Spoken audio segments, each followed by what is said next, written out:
Hello आणि नमस्कार. Growing Maugham या माझ्या यूट्यूब चॅनलमध्ये मी पल्लवी तुम्हा सगळ्यांचं स्वागत करते.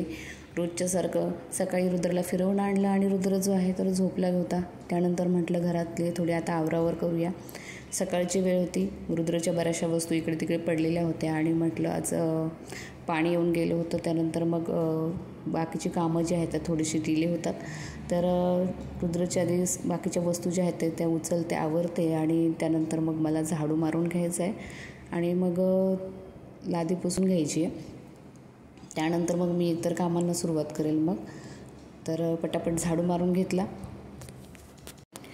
रविवारचा दिवस असला तरी घरातील जी कामं आहेत तर ती आपली उलट एक्स्ट्रा होत असतात. असं नाही होत की रविवार आहे म्हणजे आपल्याला आराम मिळणार आहे.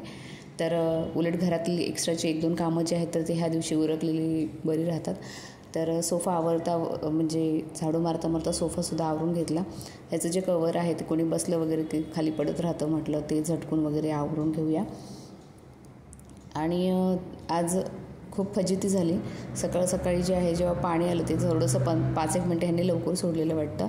तर त्यामुळं किचनची टाकी ओव्हरफ्लो झाली आणि सगळं जे आहे तर ते तिथलं किचनची गॅलरीमध्ये भांडी ठेवलेली होती तर ते सगळी भिजली. मग ते किचन ओट्यावरती सगळा पसाराच आहे अजूनही.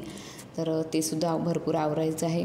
आपल्या कामावरच्या मावशी ज्या आहेत तर त्या सुट्टीवर गेल्या तर मग भांडी वगैरे पण तशीच आहेत तर ती घासायची आहेत. रात्री रुद्र लवकर झोपतो ना तर त्यामुळं मला रात्री भांडी घासायला नाही जमू शकत. म्हणून मग मी ती त्यातलं सगळं करकट वगैरे काढून ठेवते आणि मग नंतर रात्री भांडी घासायला घेते.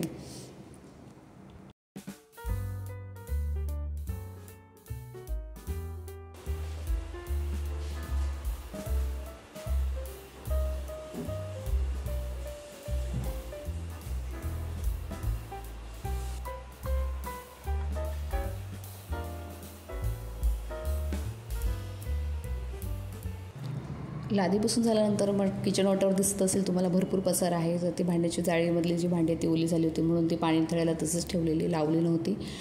आधी भांडी लावून घेते आणि मग पूर्ण किचन ओटा क्लीन करून जे आहे तर मला भांडी पण घासून घ्यायची, तीसुद्धा घासेल. आणि किचन ओटा क्लीन केल्यानंतर मग नाश्ता बनवायला सुरुवात करेल. तर किचन ओटा मी बाकीचं सगळं सामान जे आहे ते आवरून ठेवलं आणि मग नंतर मग शेगडी जी आहे तर ती पुसून वगैरे घेते. आधी थोडी घासून घेतलेली आणि नंतर पुसते. किचन ओट्यावरती जे आहे तर ते म्हणजे ओटा भरपूर लहान आहे ना त्यामुळं मग सामान पण जास्त असलं तर ते खूपच अडचण होते. त्यामुळं मी आता तिथलं बरंचसं सामान कमीच केलं. म्हणजे पिण्याची पाण्याची भांडी ही मला तिथेच ठेवावी लागायची तर ती आता काय केली आहेत मी इकडे दुसऱ्या बाजूला टिपॉयवरती ठेवलेली आहेत. इथे किचनच्या टाईल्सवरती पण म्हणजे आपण काहीतरी म्हणजे छोटीशी रॅक वगैरे बनवू शकतो. पण हे कसं रेंटेड हाऊस आहे त्याच्यामुळं मग जास्त खिळे वगैरे ठोकणं हे सगळं करणं आपल्याला टाळावं लागतं.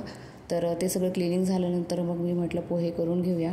नाश्ता झाला की मग आपल्याला इतर कामंसुद्धा स्वयंपाक वगैरे ते आहेच नंतर. आणि हे सगळी कामं चालू असतात तेव्हा रुद्र झोपलेला असतो. त्याच्यामुळं पहिले नाश्ता वगैरे करून घेतला आणि मग रुद्र जेव्हा उठतो तेव्हा त्याची अंघोळ, त्याचा नाश्ता हे सगळं चालू होतं. आणि मग दिवसाची जी आहे मग दिवस आहे कसा जातो ते कळत नाही. पूर्ण दिवसभर जे आहे तर ती अशाच पद्धतीने चालू राहतं की रुद्रला बघा, इतर कामं करा, मध्ये थोडासा ब्रेक, रुद्रच्या मूडप्रमाणे थोडासा ब्रेक घ्यायला लागतो. तर पटकन म्हटलं पोहे करून घेतल्यानंतर आज रविवार होता तर मला आत्ताच कळालं होतं की माझ्या नणंदबाई म्हणजे रुद्रच्या आत्या येणार आहेत. तर त्यांच्यासाठी मग म्हटलं लवकर स्वयंपाकाला लागायचं होतं. तर नाश्ता करून झाल्यानंतर आज ह्यांचा नॉनव्हेजचा बेत आहे. मी व्हेजिटेरियन आहे. मी आणि आई आम्ही दोघी व्हेजिटेरियन आहोत. आम्ही काही खात नाही नॉनव्हेज. पण त्यांच्यासाठी मसाला काढून देण्याचं काम आम्ही करतो. तर बाकीचं जे काही भाजी बनवणं वगैरे ही कामं आहेत ना तर ते एकतर रुद्रचे पप्पा करतात किंवा मग आई करतात. मी ते करत नाही. तर त्याच्यासाठी वाटण करण्यासाठी सुकं खोबरं जे आहे तर ते थोडंसं जे आपले बटाट्याचं स्लाईस करण्याचं जे असतं त्याने स्लाईस करून घेतल्या होत्या. त्याच्याने ग्राइंड करायला सोपं जातं.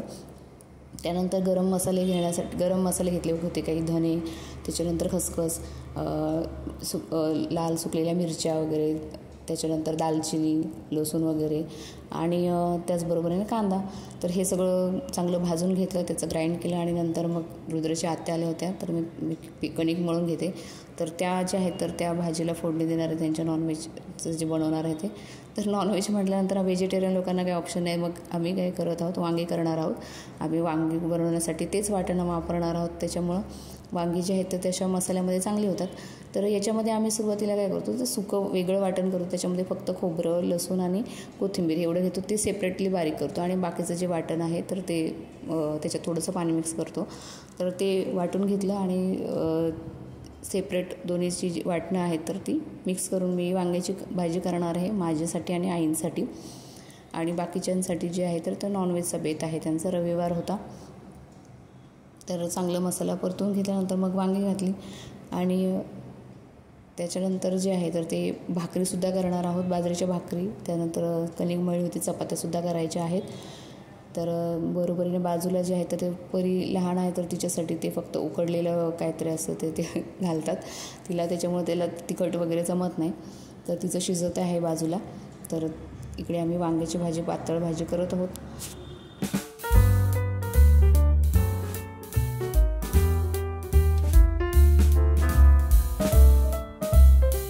तर माझी वांग्याची भाजी बनवून झालेली. तर यांना चिकन बनवायचं होतं, तर ते जे आहे ते फोडणी त्याची आई आणि शुभांगी देणार आहेत. रुद्रला किचनमध्ये बघायचं असतं, त्याच्यामुळे मी त्याला घेऊन उभी आहे. काय चाललं आहे त्याचं नेहमी असतं की काय चाललं ते बघायचं असतं त्याला.